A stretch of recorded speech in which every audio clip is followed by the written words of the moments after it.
And welcome to another edition of Real Fellas Talk Sports. I'm David Burnett, your host for this evening, joined by the fellas.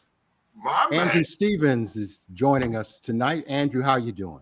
I'm great. Thanks for the warm welcome, and I'm happy to be here and chop it up.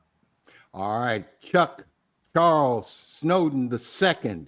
Chuck Snowden, how you doing? Hey, David, I'm wonderful. I just left your town yesterday. The state of Indiana and Bloomington was absolutely gorgeous. Had a lot of success. It was good to see all that red and white. I'm glad to be on the show on Wednesday night because you know I love it. Hey, Andrew, show us the number on the jersey. That's right. This is a Doug Williams jersey. Doug Williams. Straight out of 1986. That's right. Oh, man. All right, Larry Abels, the man, the myth, the legend. How you doing, Larry? It's all good, David. How about yourself? I'm doing great. We got a lot of sports to talk about, everybody. The NFL, the NBA, college football, and even some boxing comments to discuss tonight. But first, let's start out with the NFL. And one of the games of interest that we discussed earlier, Detroit versus Houston. Detroit, arguably the number one team in the NFL. Let me start with you, Chuck. Your thoughts on the Detroit Lions against Houston and Detroit Lions in general?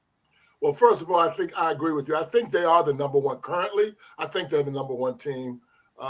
They have a strong outfit, offense, defense, special teams, field goal kicker, the whole bit. What a game. They did not look so good in the first half, and they came back and won that thing in the second half. I think they had two field goals, one of 58 and 52. Golf did not have. I thought Golf was a potential, dark horse MVP kind of candidate, and he threw 5 interceptions that game, and they still won. So I like Detroit. It was an incredible game. The only thing I'll say about the Texans that surprised me, wow, what colors did they have on that uniform? That uniform jumped out of my television. So that was a tough loss for them. Larry, your thoughts on Detroit and Houston, and are the Lions the number one team in the NFL? I'm not really ready to say that yet, but they're certainly in the running for it. And they may very well be, but I'm not quite ready to crown them yet. The game was interesting, like Chuck said. The quarterback threw 5 interceptions, but really they came across defensively and held Houston scoreless in the second half. That made the difference right there. They went into halftime, made the adjustments. Got to take my hats off to them. So they're looking like a championship team. Andrew, do you agree? Are they a championship quality team, the Detroit Lions? Yeah, I think their quality of play weeks 1 to 10 has been the best in the NFL this year. I think they are the number one team, and I think I think it's going to be tough for when they play San Francisco. I think that's their main competition in the NFC. But I think they'll be I would predict they'll be in the championship. They're fun to watch. They've had poise. They're extremely well coached. They've got tons of talent. They have it all. This is a good year for them. Now, it's a good year for Detroit, but it looks like to me that the Houston Texans are slipping. They're getting the quarterback sacked. They're struggling a bit. What's wrong with the Texans, Andrew? So Detroit, over the last, say, 4 years under the Campbell administration, Dan Campbell administration, they've slowly and steadily gotten better and built up scar tissue. They've learned how to win. What Kansas City knows this year, Kansas City's not playing the best, but they're undefeated because they know how to win games. Detroit's learned that as well. Houston had a big jump last year in their record, but that was too much too soon. I think they still have to learn how to win together and win collectively and develop the scar tissue required to grit through tough games. Larry, what's wrong with Houston? And is there something wrong? Am I being a little bit premature? The top two receivers are out. Collins and Diggs. I think that would impact anybody. They still have a relatively young quarterback. Their line is they do okay sometimes because the Mixon is running pretty well. So I guess the line is doing okay. They didn't look that good against Detroit. Maybe Detroit was just better. But yeah, I think if they had Collins and the Diggs there, that could have made a difference Sunday. Chuck. Yeah, they're 5-4. They had a little bit of slippage this season relative to last season. And I think Larry's right with the two receivers down. They had lots of expectations for Diggs. Didn't really work out this season so far prior to the injury. So I still think they're going to win that division that they're in. But we'll see how it turns out in the playoffs. I still let me stay with you, Chuck, and let me ask you about the Chiefs against the Broncos. Now, the Chiefs are the only undefeated team still in the NFL, but they're winning just in the last seconds. And once again, they blocked a kick to win the game. What's wrong with the Chiefs? What's right with the Chiefs? Chuck, what do you think? It's hard to say too much is wrong when they're 9-0. But and again, this phrase complementary football, which means your offense and your defense and your special teams all contribute for the success of the team. And even though the name Pat Mahomes comes up all the time, that team defensively has gotten so much better over the last 2 years. And now their special teams are pitching in. They're still going to be a force because they know how to win and they know how to, they've got a lot of success in their veins. Mm-hmm. And it might not look pretty. They might not be crushing people, but they're undefeated. Larry, your thoughts on the Chiefs and what's going on with them? Are they really as good as an undefeated record, or is it just that they're 9-0 and they could have lost several games in between? Well, I believe you are what your record says you are. It's that simple. They've had a lot of injuries too. This is the guy, I think Pacheco. I think he's supposed to be coming back this week. I think they made a great move picking up DeAndre Hopkins, and I look for them. I think they're hanging in there. They're really the last couple of years, their defense has really led them. People tend to think about their offense being the strong suit, but it's really their defense. And their formula is this: if they can stay close, as poorly as they've played, if you look at how they played in the fourth quarter every game, that's when they seem to be able to turn it on. And normally we don't like to believe in that type of stuff, but they keep it close. They seem to get the win. Andrew, your thoughts at this point? Is Larry correct? If you can win games close and win them all the time, does that make you a great team?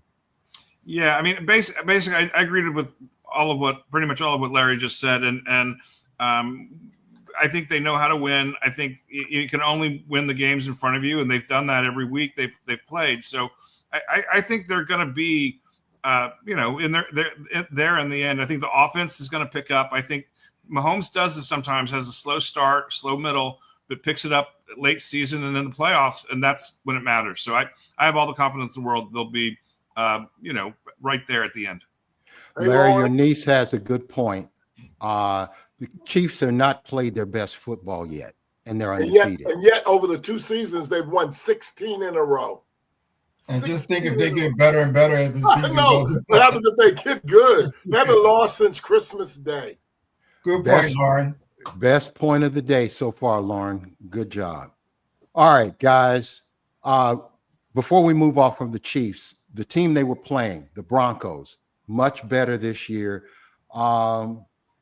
Why? And let me start with you, Larry. Why are the Broncos better? The coach seems to like the quarterback better. They weren't on the same page, and I think that impacted the results last year.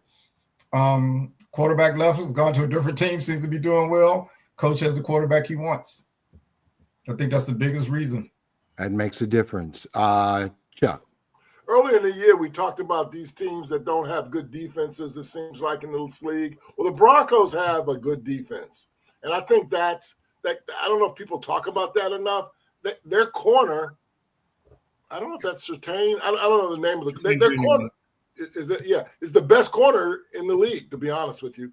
I think their defense is strong. Bo Nix has settled in nicely. That head coach is kind of a, quarterback whisperer, if you will. And so I guess they're 5-4. And they've been very competitive this year. He's done a good job with them so far. Andrew. Yeah, I think they're obviously improved. And like everyone said, I think their defense is the real reason. And the lack of rancor between the head coach and the quarterback has made things much more copacetic and conducive to winning. I don't think the Broncos are going to make the playoffs. I don't think they're maybe as good as they're being held up to be. I think the Chargers are the second team in that division to make the playoffs, and I don't think there's room for three in that division for the extra 2 wildcard spots.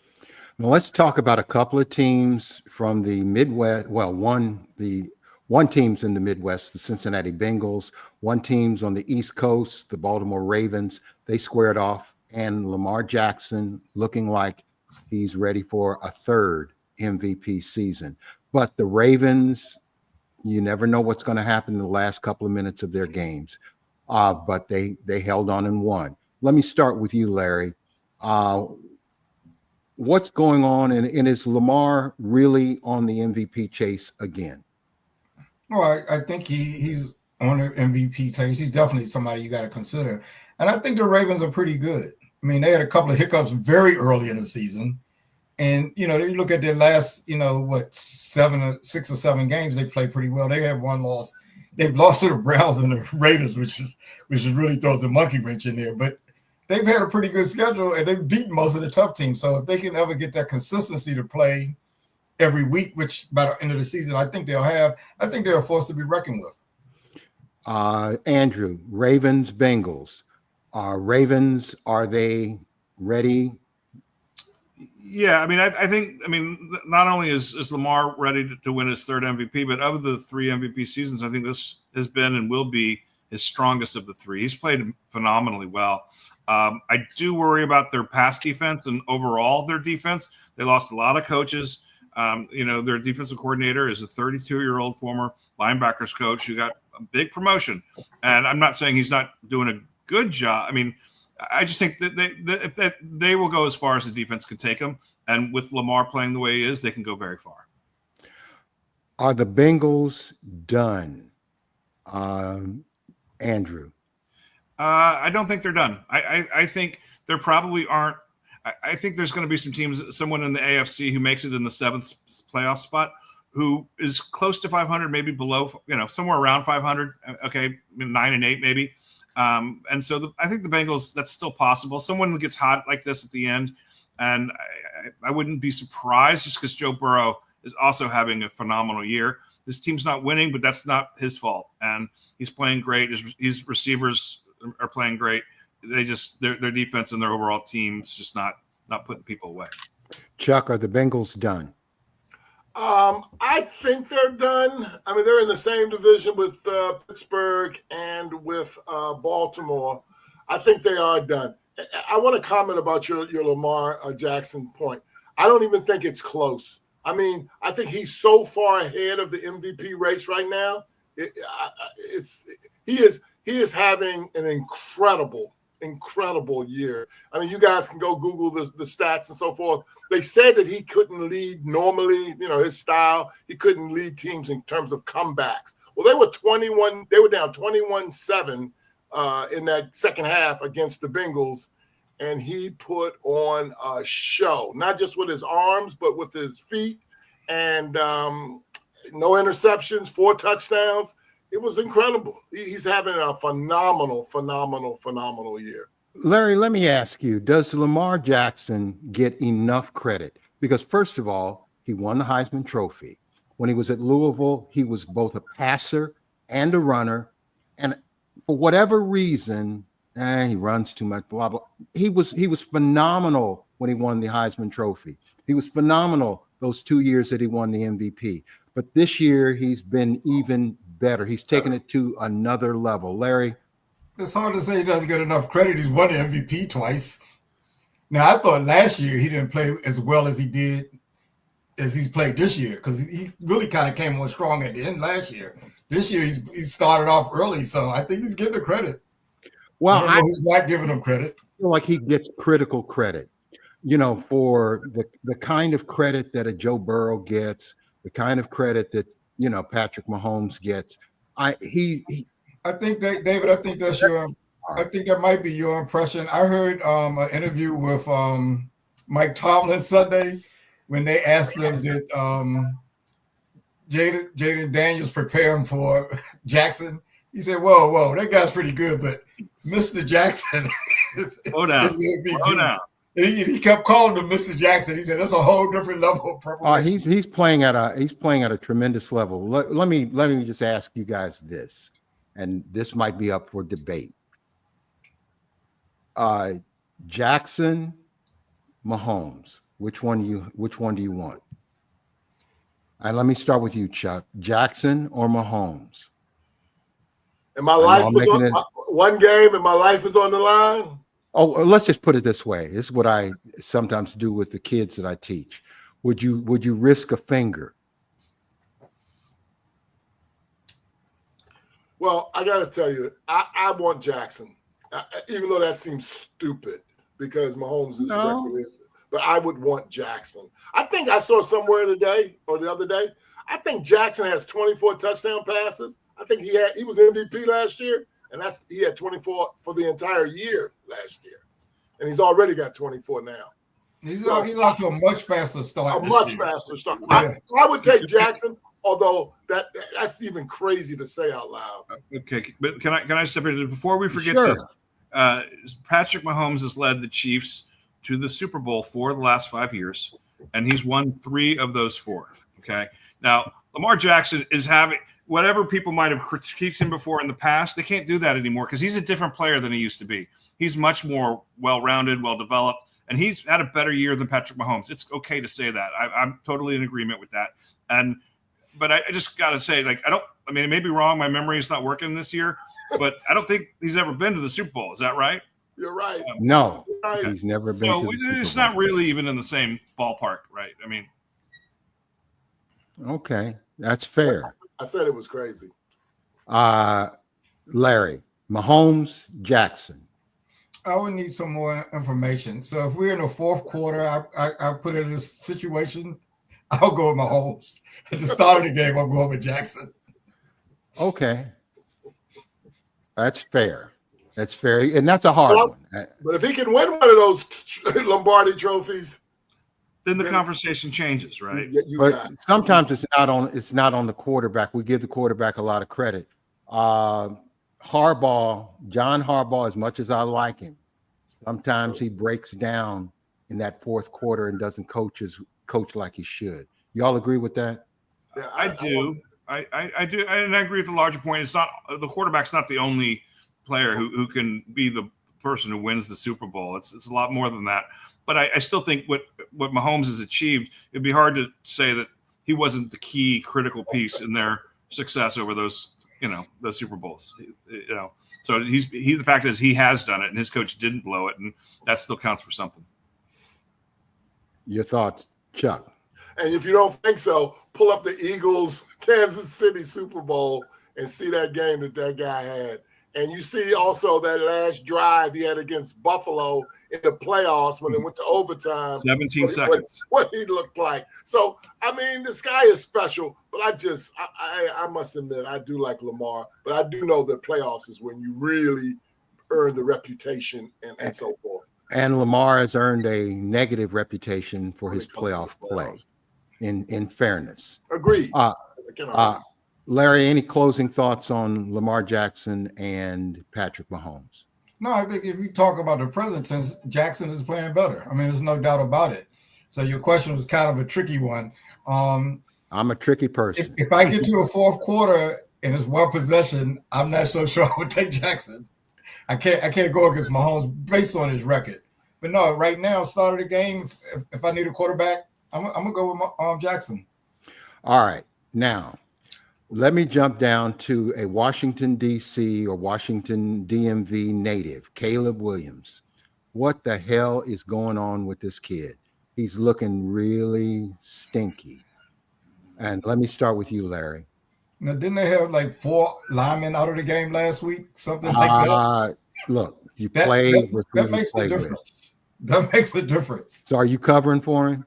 I'm not covering for him. I'm just stating the fact. I think you take 4 starters off, that's going to be a challenge. And, there's some, I don't know if it's an offensive coordinator or what. I mean, Well, they fired the offensive He's coordinator. gone. So that Yeah, I don't know if that's the reason. I'll say the same thing for him. You take 4 offensive linemen out, it's kind of hard to do his job. So they might have a series of circumstances there. Chicago has a track record of ruining quarterbacks or not getting the most out of them. He's young. I wouldn't say he's a bust or anything like that. Let's give him some time and see what we can do. I don't think they changed their offense or made any adjustments during the game to help him out though. But he's got to own some of it. Andrew. Yeah, he was sacked 9 times on Sunday. I did not see the game, so I can't speak too authoritatively on it. But I've seen him play a bunch this year, and I've seen times in which the offensive line didn't block, and I've seen times in which he held the ball too long, and he's known to do that. And Sunday, I have no idea where the fault lies, but I would say 30 to 40% of most sacks are as much the quarterback's fault as the offensive line.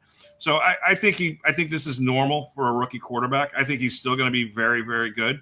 I think he's a complicated person, and the thing that concerned me most is that when veterans on the offensive side of the ball went to the GM and coach to get their offensive coordinator fired, they also asked if they could bench Caleb. And when the veterans are done with you like that, that's a bad sign.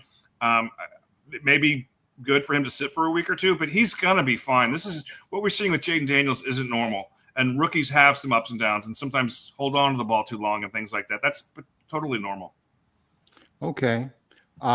Chuck, I don't think I went with you. No, I got to tell you, I'm going to make it real simple.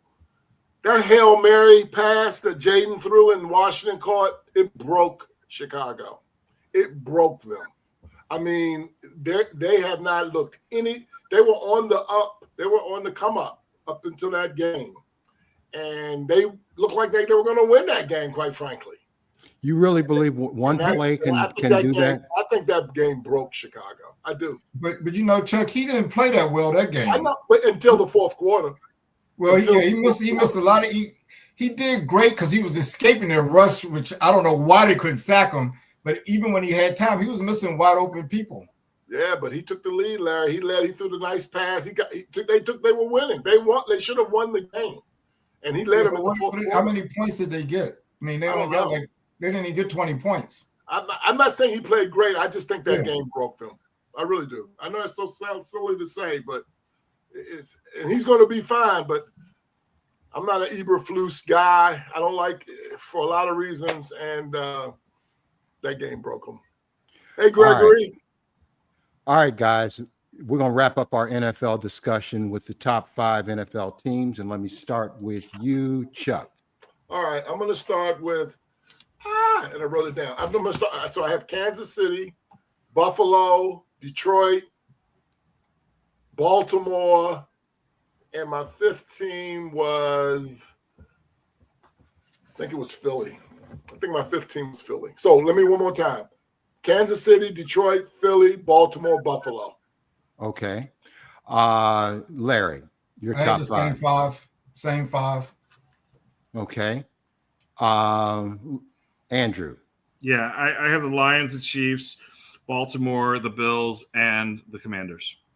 All right. That's our discussion on the NFL. We've got more than half of the season left when we include the playoffs. It's an interesting year so far. I don't want to hijack the show, but I do want to just real quick. Well, we're not going to let you hijack the show. Go ahead. To the panel real quick. Who's second in the MVP voting behind? If Lamar is one, who would be the second person right now? That's a good question. I don't have a guess. Jaden Daniels. It could possibly be golf. Jaden Daniels. Despite golf. the interceptions the other day. I would think golf is still there. Yeah. It's one bad day, but their team has been pretty steady. It's going to go to a quarterback who's successful. It's going to go to stop there. It's going to go to a quarterback. But the team has got to be successful too. Right. Yes, but it's going to go to a quarterback. I mean, Burrows has played well, but his team's not winning. Bad, right? All Okay. right. The NBA.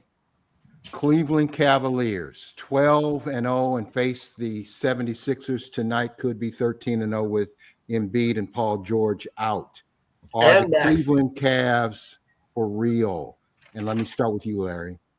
Yeah, they are. I thought they were on the right upswing last year. Fired their coach for some reason, but they seem like they've just naturally matured a little bit. They've gotten used to playing with each other. They spread the ball around where Mitchell doesn't have to carry as much of a load, but he carries enough. When they need a basket, he can get one for them. I think they're for real. Andrew, Cavs for real?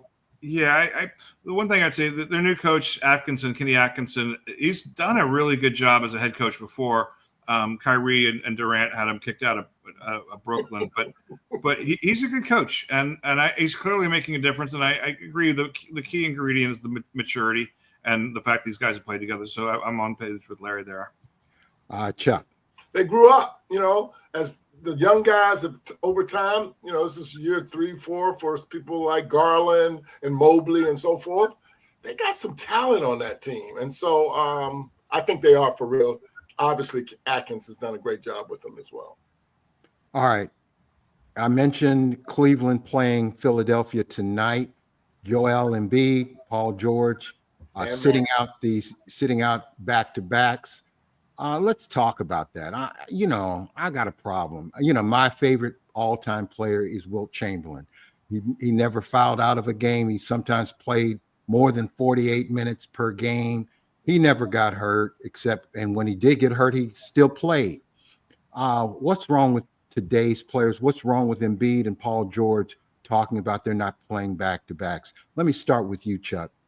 Well, I just think the athlete of today, their bodies, certain people's bodies cannot sustain the amount of what can you find do? A new sport. Well, what can you do? The bottom line is this. I got to have my stars available in May, in April. And so if some people have a history of getting hurt, they're trying to be very cautious and careful with them.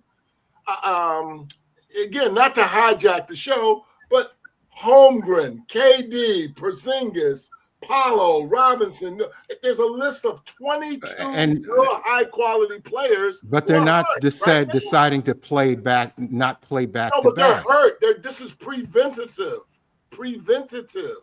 All right. You are now serving as their agent, and I appreciate that. Larry, you believe it is consumer fraud that guys like Joel Embiid and Paul George, who are healthy enough to play, decide not to play. What do you mean by consumer fraud?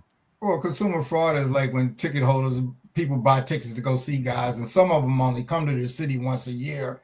You're expecting to see this person. Teams charge more money for certain teams to come in there, and then they don't play, and there's nothing wrong with them. In this case, I'm not sure that they're healthy. I mean, Maxey's certainly hurt. Some of the people Chuck named have serious injuries. Right. But the problem I have with Embiid saying he's not going to do this for the rest of his career. I mean, he might be hurt now, but that's like his attitude is different.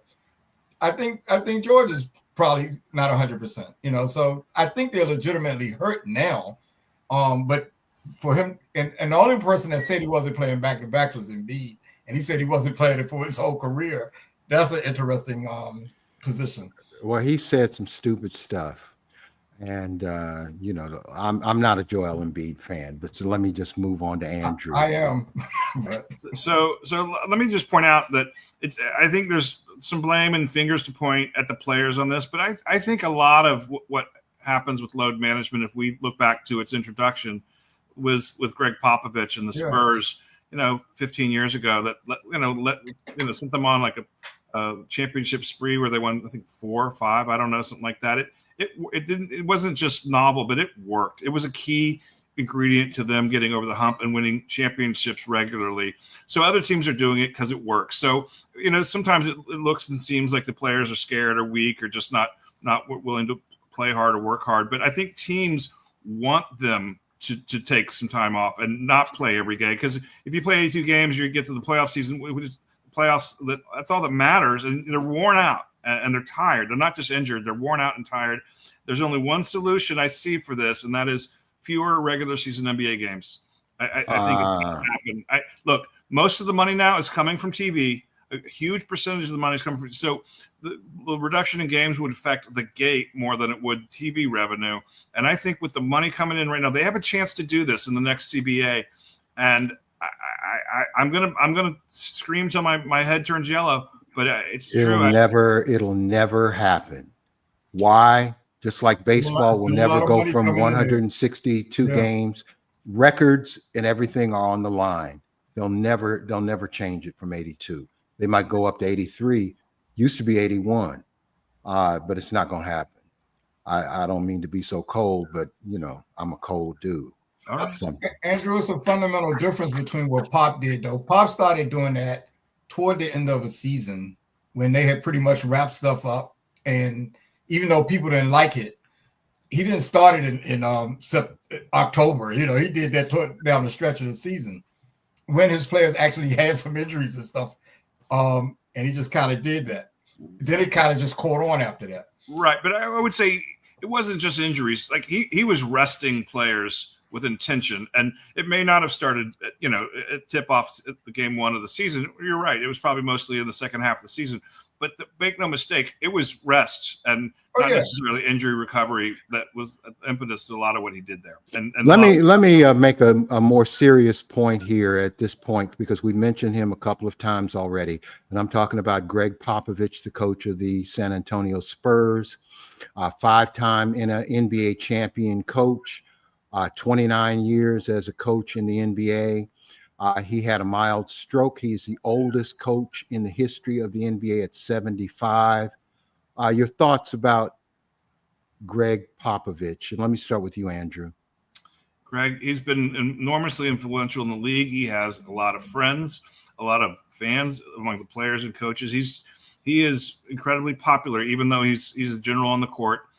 He was a great man and a great leader. But I do think with his health, the way it seems to be going, we would all understand if he stepped down early this year, and it almost might be something that is recommended, but he'll be missed, and he's been a treasure for the NBA. Larry, your thoughts on Greg Popovich and what the struggles that he's dealing with right now? Well, I mean, anybody that has a stroke is pretty serious. My thoughts on him, I think he's been a great coach, a real gem for the NBA, as Andrew was saying. I have nothing but praise for him, even though he started the load management. Yeah, he's the godfather of load management. But a lot of people have done that, again, toward the end of the season. I remember the first time Dr. J came here, and he played like the first quarter, and I paid money to see him. I came home from college, and I couldn't believe that. Then other people said they following years, he didn't even play it, because I saw him the last game of the season. That's what I mean to say. So a lot of times that's happened. I think he just started it a little earlier. Chuck. Okay, so I agree with everything that Andrew and Larry said about Coach Pop. No one has anything bad to say about Pop. He's great. Hey, Daryl, thanks for joining us. Super appreciated, my friend. And I think he might have retired if they hadn't gotten Wembanyama.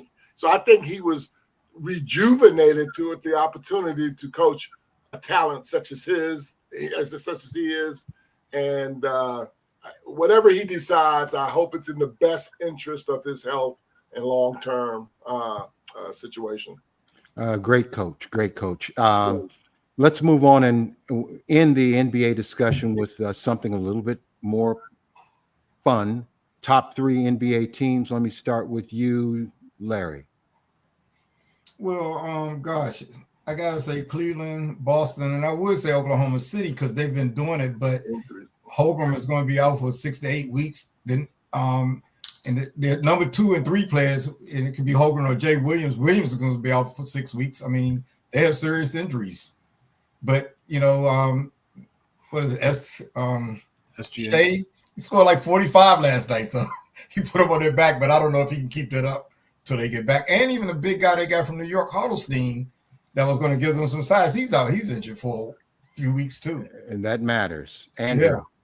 Yeah, I have Boston as by far the best team. I still have OKC as second, and I think the injuries are there, but in a couple weeks, 6-8 weeks, they'll be back to full strength and be very tough to beat.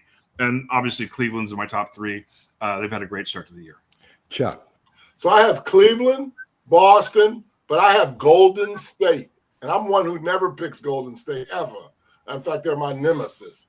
But whatever they're doing out there, and I can't even put my finger on it, because when I look at that roster, I don't know how they could be 9-2, but they are. And they had a hell of a game last night against the Dallas Mavericks. Klay Thompson was back in Golden State, and Mr. Steph Curry had 37. They had a shootout. He was amazing down the stretch. So I got them in my top three. Real quick, you mentioned Klay Thompson. Klay Thompson, his greatest years were with the Golden State Warriors.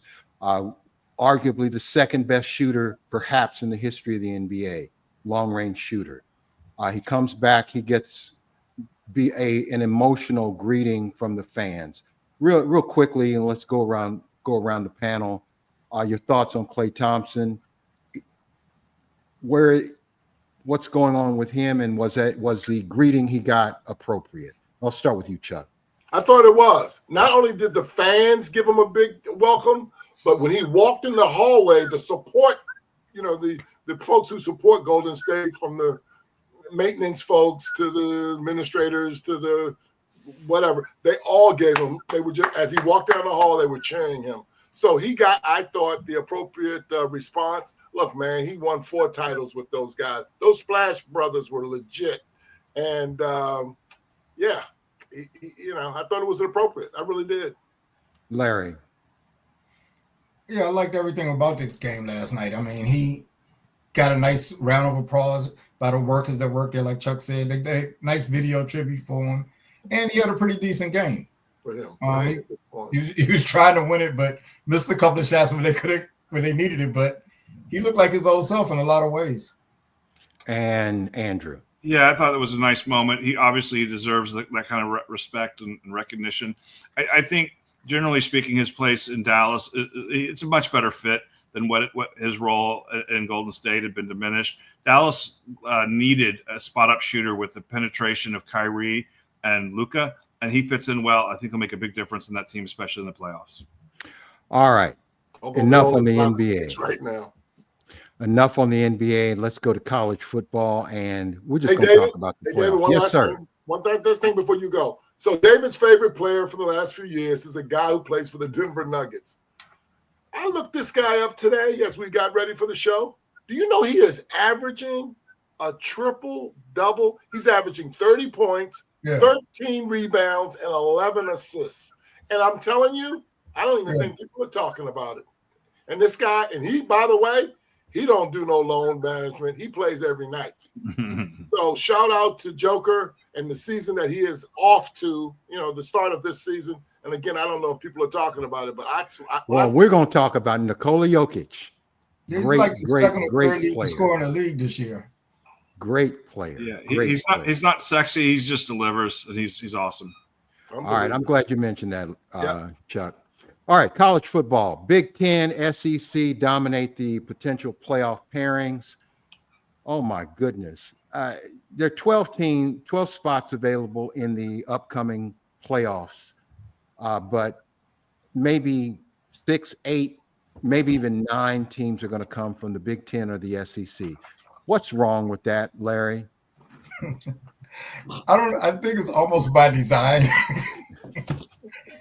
Where they can spend more money amongst themselves. I think that was the whole idea. Nothing wrong with it if they're the best teams. I mean, the problem is it might be a team in a lesser conference that is pretty good that might be overlooked, but that kind of happens every year. Chuck, what's wrong? I think there's something really wrong with that. Well, I mean, if they're the best teams, they're the best teams. I don't know how to prove it unless you play, and you can't play everybody. My point is, we expanded the college playoffs to include more teams, and we're still not happy. But I don't have a problem with it. I guess that's what I'm going to say. I don't have Andrew, come on, let's be the voice of reason. No, personally, I actually don't really have a problem with it. But here's what I Am like. I the only one with reason? Here's what I like. The committee is doing a good job of dispelling the mystique and the cloak and dagger around how these teams are selected. they're letting people see the rankings and the selections earlier in the season, and it's gonna help tamp down a lot of the anxiety and anger at the end. I think everything's going to shake out okay. I think people will be overall pretty happy, but it's easy to say that now. I think some of these teams are still going to beat each other up and knock one another out. Well, let me just do this. Since this is my show this week, I'm going to eliminate a couple of teams. I don't want to hear a damn thing about them. Penn State. I don't want to see it. I don't want to see Penn State anywhere near the playoffs. Tennessee, no. Miami, no. Mississippi, just because it's Mississippi. No. Teams I want in: SMU, Boise State, Indiana University, Texas, Ohio State, Oregon. Those are the teams I want to see. Can SMU get in this year? There might be a rule that they can't be in. They can get in. No, they win the ACC. They can get in. They're in the ACC now. See, that's going to be the problem. So what if Miami runs the rest of the table and they lose out to SMU? Most likely they're not going to take two teams from the ACC. And you might have some team with 3 losses that actually get in from the SEC or the Big Ten. And that's going to seem unfair, but I think not the Big Ten, but the SEC, not the Big Ten. I don't think a 3-loss team from the Big Ten will get in, but I think a 3-loss. Well, you're right, but I'm saying it's possible. As opposed to the ACC, if you lose 2 games, you ain't going to get it there. All right, Yeah, Colorado. SEC. Real quickly, upstart teams: Colorado, Ole Miss, Notre Dame, BYU, Boise State, SMU. Of the upstarts, the ones I've considered upstarts, who would you like, if you got to pick two of those that I mentioned? Who are those? I'm picking Colorado and Ole Miss. Who would you pick? Yeah, let me step. I would probably pick. I would take Notre Dame because I think they are pretty good. They had a bad game early in the season, but they played a lot better. And I would probably take Colorado as the other. I mean, I thought a lot of us thought Colorado was going to take a nosedive this year, but they righted the ship, and they've been pretty impressive. Yeah. Chuck. If Colorado runs the table, I'd say Colorado. But I have another wild card for you guys. Sure. I think BYU. I think Brigham Young they're undefeated. And if Brigham Young runs the table, which means they would beat Colorado, I think they should get in. Well, Brigham Young 40 years ago was a national champion. Let's always remember that. I want to see Boise State in there too. Right. Larry. Yeah, I think Boise State will probably get there. But Chuck, what you're talking about, let's say Colorado wins that conference championship. Brigham Young is going to be out, and they're probably, all season they've been one of the best teams. I can even imagine them being undefeated until Colorado upsets them. And still not get in. Yeah. So it's really, you got 2 major college conferences that treat everybody else like second-class citizens. Because they are. Anyway, let me just say this. We're going to end college football on the right note. Indiana Hoosiers, 10-0, never been there. We got a graduate of Indiana University, Charles Snowden II, known as Chuck. Chuck, how happy are you right now? Oh, I'm ecstatic. I was at the game on Saturday. It was incredible. The stadium, the town, the white flags that were raised. It was electric. And they gutted that game out. No, they did not play well in the second half. They didn't even score in the second half, and yet they still won. And that was against Michigan, who was the defending national championship. Everything about this is so cool on so many levels. We have a bye this week, so we have 2 weeks to get ready for Ohio State. They have to play this weekend. I know the game is in Columbus, but I think this could be the year. This could be the year. I hope it's not a Charlie Brown Lucy situation that I fall for every year, but this could be the year. Andrew, let me ask you this. Are Chuck and I crazy for touting Indiana? Because I'm all for Indiana, at least in football. What do you think, Andrew? Yeah, I got to say, Indiana's been impressive. I mean, they have not just won all their games, but a lot of those games have been blowouts against not great teams, but pretty decent teams. Now, Michigan was closer than I would have expected, and I thought it was going to be. The first half was spectacular, and the second half wasn't. But I think they're allowed that. I mean, they still pulled it out. They made the key plays when they had to. I think Indiana for sure is the real deal. This coach is something special, and they'll be in the playoff without any doubt. And I wouldn't be surprised if they were, made it very late or won it all. This could be weird things have happened. Well, let me just say this, and I'm an Indiana football fan. At least this year I am. But let me ask Larry, who is the actual voice of reason on this panel. If Indiana loses to Ohio State, if they squeak one out against Purdue, they don't get into the playoffs because their history would work against them. Do you agree with that, Larry? No, I think unless they get crushed by Ohio State, I think they're pretty much guaranteed a spot. I watched the whole game for the first. I've seen parts of the games, and they were blowing people out, so I turned away. But I decided to watch this whole game. What I like about them, they look like a well-coached team, even though they didn't do well in the second half. They still look like they're well-coached, and it wasn't like they were making big plays. They were just so methodical in the first half. And I thought they were going to blow them out in a methodical type way. I think they've earned it. I'm all for, years I've been on this panel, I like teams that win. They go 9-1 unless Ohio State embarrasses them, and I don't think that's going to happen. Matter of fact, Ohio State may not even beat them. I think they pretty much get a shot, even if they just squeak by Purdue. I think they'll crush Purdue anyway. When they play, they're going to crush Purdue. When they this is the first when they play Ohio State, it'll be the first time this year that they will be an underdog. They will not be the favorite in that game, and it'll be interesting to see how they handle this type of situation. The big conversation. I know we're talking about this year, but the big conversation going on in Bloomington right now is: are we going to be able to keep Cignetti at IU? Because I'm sure a lot of big programs. Look, the weight room at Indiana, it's shared by the football team, the volleyball team, the wrestling team. They share the weight room, and we only get 50,000 people in that stadium, and I believe some of the bigger programs might call. Well, let me just say this about that. Indiana's got to fix that because my school, Ball State, has a dedicated weight room just for the football team. And if IU isn't doing any better than Ball State, that's pitiful. Well, those things have been known to change if you can kind of go far in the playoffs and get some of that money. That's sort of what happens. I remember Georgetown didn't have much until they started advancing the NCAA playoffs. Things changed there. So we'll see. Well, let's hope Indiana does well. All right. When I was a reporter many moons ago, when I would dabble in sports, I would dabble in boxing. We're going to talk some boxing real quick. On Friday, we got a multi-million-dollar fight, if you want to call it a fight, between 58-year-old Mike Tyson and 27-year-old social media star and pugilist Jake Paul. Friday night. They're both going to make millions. I don't think it's a real fight, but it's been sanctioned by, I think, the Texas Athletic Commission, but wrestling used to be sanctioned by athletic commissions too. Let me start with the voice of reason. Mike Tyson, Jake Paul. Is this a real fight, Larry? We're talking about practice. Practice game. Not a game. Practice.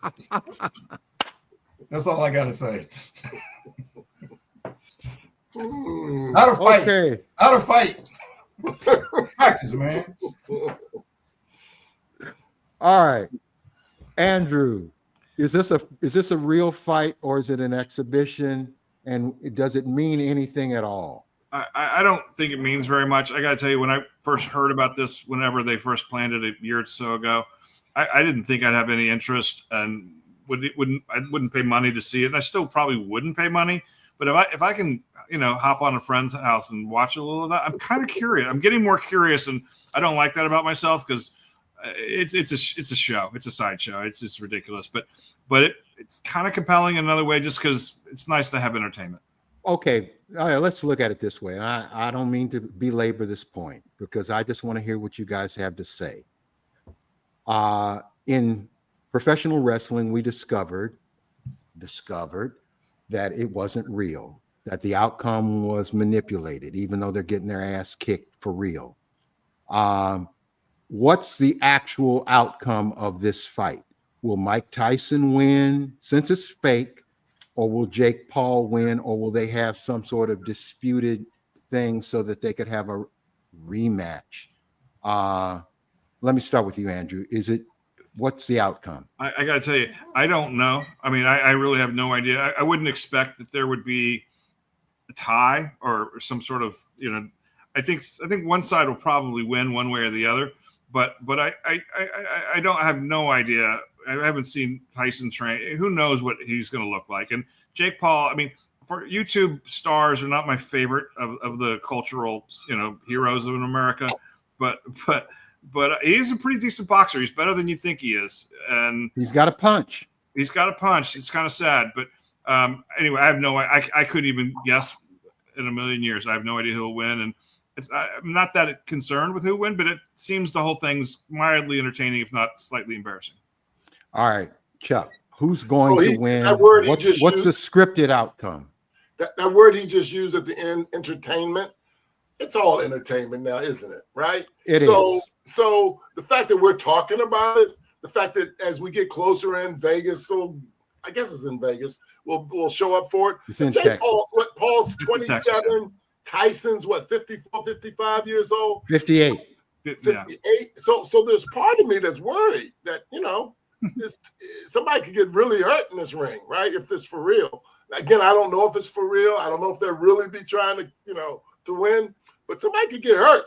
And but of course, I like Andrew. If I can find somebody who's watching it and I could ride over to their house, I might even peek in on it myself.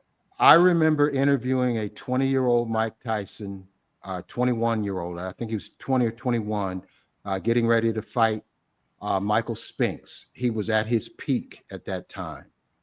58-year-old Mike Tyson. I don't know. But because it's a fake, and it is a fake, I think it's going to be a draw. And Jake Paul has more fake fights to fight, and Mike Tyson doesn't want to look bad. His legacy would be trash if he does lose. So it's going to be a draw. And there we have it. They're both going to win because they're both going to get paid. They're going to be paid many millions. Just when not Ali, a little million. Like when Ali fought the Japanese wrestler. Antonio Inoki. Yes. I was at that fight too, David. That's the Spinks fight at the Capitol Center. So before we could even, it took a long time with the parking and all to get to your seat. I got in my seat and the fight was over. Hey, Chuck, they were showing it at the Capitol Center. The fight wasn't there. It wasn't. Oh, maybe that's what it was. I'm sorry. You're right. They were showing it at the Capitol Center. You're 100% right. And, I was there too. I was there too. Got to my seat. Yes. Yes. All right, guys. We have closed out the show. We have some closing comments, I hope, from our fellas. Who has a closing comment that they would like to share? Andrew. Yes. Start with you. Sports Illustrated in the 1990s, at its heyday, at the height of its power, had an NFL beat writer by the name of Mike Silver. Mike has written and published a new book that I'm currently reading, about halfway through. It's called The Why is Everything, and it's about the advent of the young offensive coordinators that come into the league, follow lineage from Bill Walsh to Mike Shanahan to Kyle Shanahan and the other 4 or 5 young coaches. It's a fascinating book, and it explains a lot about NFL offense today. I highly recommend it. Wow. Okay. Who else has a closing comment? Chuck Snowden. So mine is a little serious. So let's pause for a second. So 2 years ago at the University of Virginia, that's why I have my Virginia sweatshirt on, in Charlottesville, 3 football players got shot and killed. Deshaun Perry, he was a linebacker, defensive end. Lavelle Davis Jr., he was a wide receiver. And Devin Chandler was a wide receiver. Mike Hollins got shot but survived. And a lady on the bus, Morgan Saranda, she got shot too and survived. But the 3 football players got killed. And it was very, very unfortunate. Today is the 2-year anniversary. They rang the bell on campus and played the Amazing Grace, the first verse of Amazing Grace. There are tributes tonight at the University of Virginia. And I just want to continue to say rest in peace, Deshaun, Lavelle, and Devin. They'll never be forgotten. And you do have a connection to the University of Virginia through your son, Charles Snowden III, who is a standout player for the Las Vegas Raiders. So, yeah, you know about that campus. Yeah. Larry, you have any closing comments? Yeah, and prayers to their families, Charles and Lovely. Thanks. Closing comment. There's a football team that nobody talks about that is very good, and we'll get to see how good this week when they play the Ravens. I'm talking about the Pittsburgh Steelers. They've quietly, they do it every year. They have a great coach. They're a great organization. I wouldn't be surprised if they make a little run into the AFC playoffs. Remember, you heard it here first. All right. Well, David is that's David's guy, Pittsburgh. Russell Wilson, Mike Tomlin. I'm pushing hard for Pittsburgh. Let me close with these thoughts from the Indianapolis Colts. Anthony Richardson back in the starting lineup.